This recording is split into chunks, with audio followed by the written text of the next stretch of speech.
Hello everyone, so this is a requested video for her. तो मैं अपने journey के थ्रू इसे थोड़ा एक्सप्लेन करना चाहूँगी। आप लोग देख सकते हैं कि कैसे एक टॉपर एक फेलियर बन सकता है।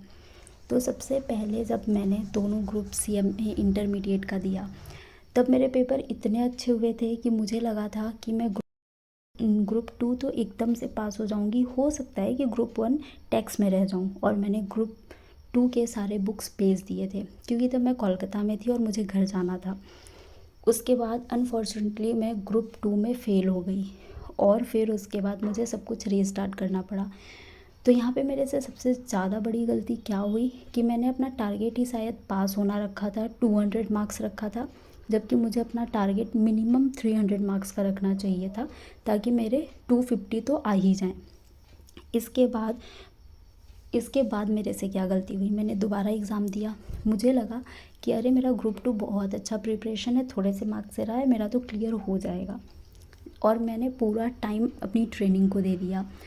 और फिर उसके बाद मैं ग्रुप 2 में फिर से फ़ेल हो गई और सिर्फ 6 मार्क्स से। और जब मैंने रीवेरिफिकेशन के लिए डाला तब भी मेरा 5 मार्क्स से रह गया। मतलब OMSM जो पहले से एग्जाम था उसमें 62 हो गया।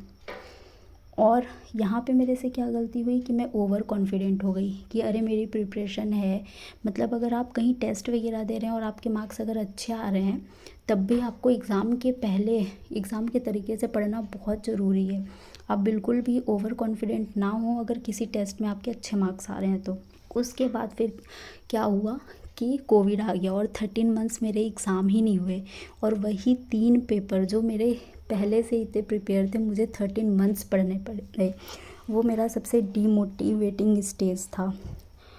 तो यहाँ पे मैं ये बताना चाहूँगी कि सबसे ज़्यादा इम्पॉर्टेंट है स्टडी मॉड्यूल को कवर करना। आप जहाँ से भी पढ़ रहे हैं, सेल्फ स्टडी या कोचिंग, स्टडी मॉड्यूल ज़रूर कवर होनी चाहिए।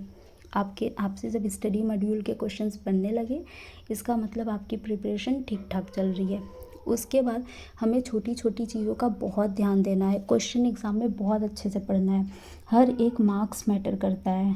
तो मैंने बिल्कुल भी कभी अभी अपने एग्ज़ाम में चीटिंग नहीं की है। लेकिन उस टाइम मुझे ऐसा लगा जब मेरे थोड़े से मार्क्स से रह गए कि अगल बगल वाले इतना पूछ रहे थे, काश मैं भी थोड़ा बहुत पूछ ली होती तो पास हो जाती।